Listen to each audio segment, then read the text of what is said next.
Et salut, c'est Théo, j'espère que vous allez bien. Aujourd'hui, on se retrouve aujourd'hui à Saint-Denis pour une nouvelle émission.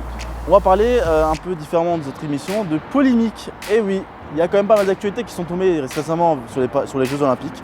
Et justement, on va essayer d'en citer plein. On a du Ayana Nakamura, du Tony Estanguet, des manifestations. Bref, ce sera le numéro d'aujourd'hui pour savoir et tout comprendre sur les Jeux Olympiques. C'est parti, on va faire le pari sur les Jeux Olympiques.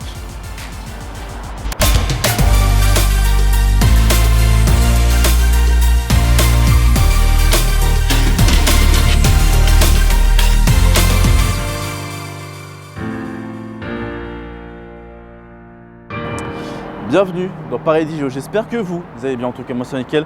Je suis ravi de vous retrouver dans ce numéro pour savoir et tout comprendre sur les Jeux Olympiques de Paris 2024. Aujourd'hui, on se situe à Saint-Denis et derrière moi, vous pouvez voir du coup la piscine olympique, cette nouvelle piscine qui est créée pour l'événement et qui va pouvoir accueillir de milliers de personnes pour les centres aquatiques.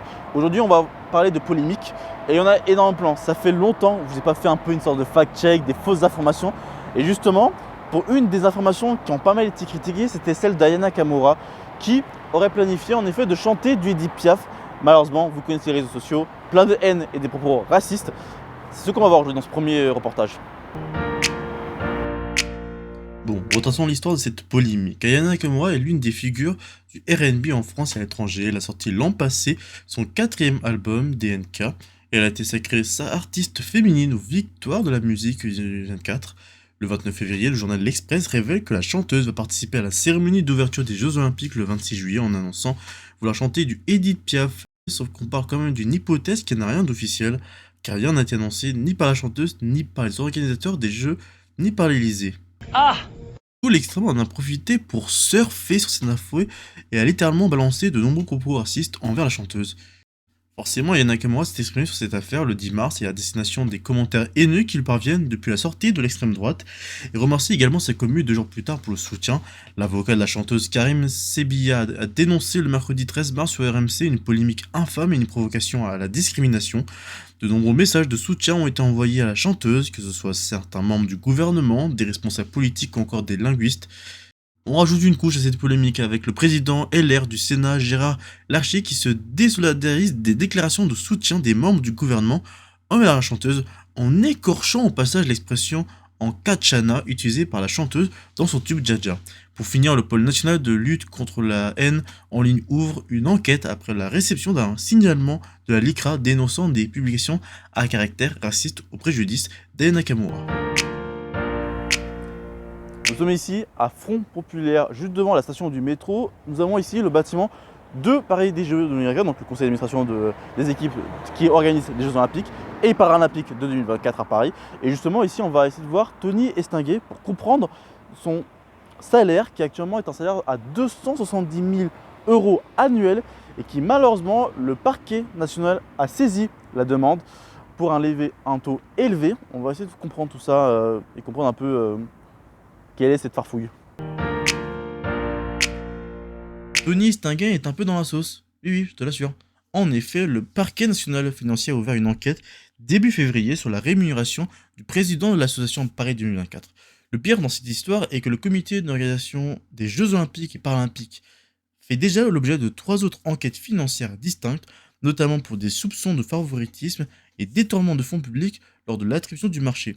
Tony Estanguet, aka le triple champion olympique de canoë, perçoit une rémunération annuelle de 270 000 € bruts validée par le premier conseil d'administration de Paris 2024 du 2 mars 2018. Attends, j'ai bien lu là ? Combien ?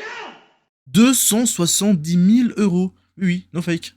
D'après les statuts du COJOP, il bénéficie d'une part variable pouvant aller jusqu'à 20% sur sa rémunération annuelle, soit 54 000 € maximum, basé sur les objectifs de performance de 2024 en fonction des recettes de la billetterie et du sponsoring. Il dispose également d'une prime de rétention de 10% du salaire annuel fixe versé sous réserve de sa présence effective au 31 décembre 2004 dans la limite de 10% du montant cumulé des rémunérations fixes versées jusqu'à cette date.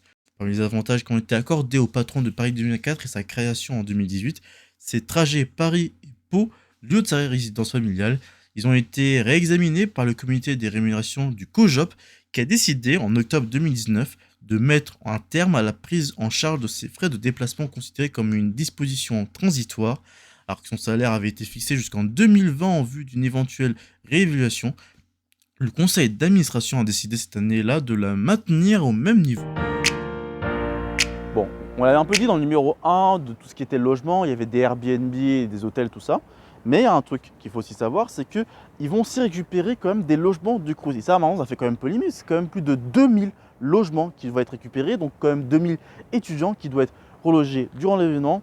Et ça, malheureusement, ça crée des polémiques. Dans le premier numéro de cette émission, nous allons parler des logements et des possibilités aux touristes pour se loger durant l'événement.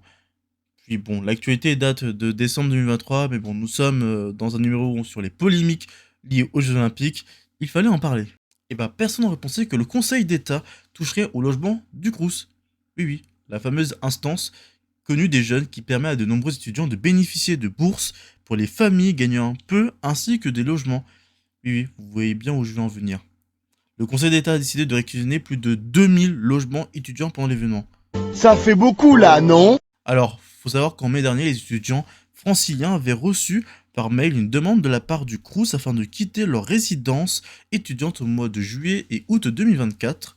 Sauf que cela n'a pas forcément plu à la branche étudiante du syndicat solidaire qui a déposé une procédure judiciaire pour contrer la demande. Le juge des référés du tribunal administratif de Paris leur a donné raison en suspendant la décision du Crous de Paris de limiter ses locations au 30 juin 2024. En compensation pour les étudiants touchés, une indemnité de 100 € et 2 places offertes pour assister à des épreuves olympiques leur seront données. Bon, ça leur fait un petit cadeau en espérant qu'ils retrouveront leur logement à la rentrée 2024.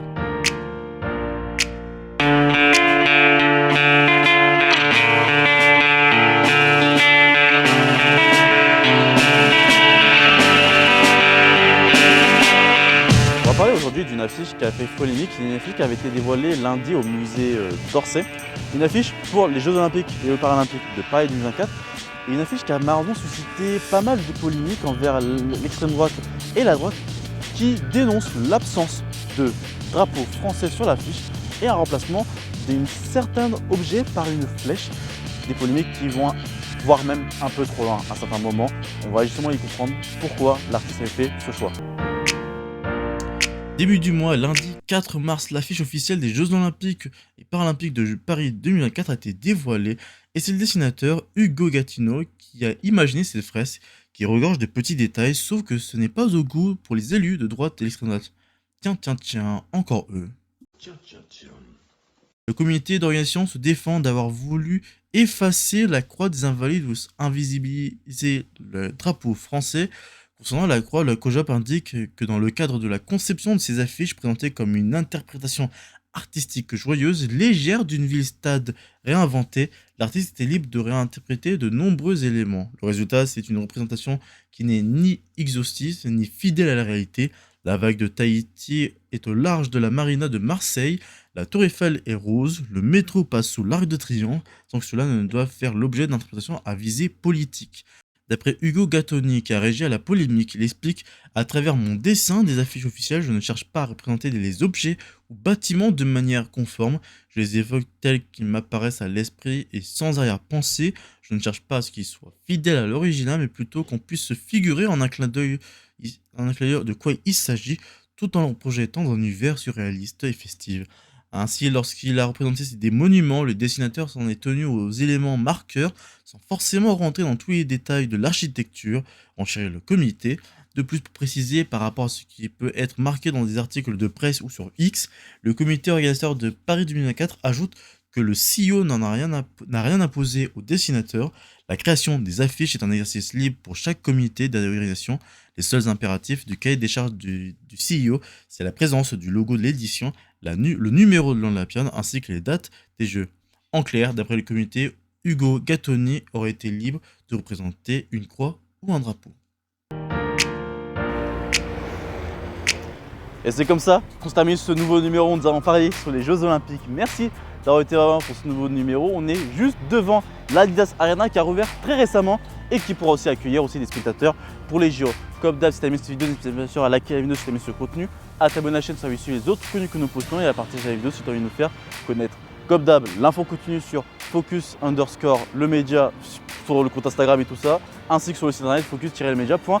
On se retrouve très prochainement sur Focus pour de nouvelles éditions. C'était Théo, ciao tout le monde.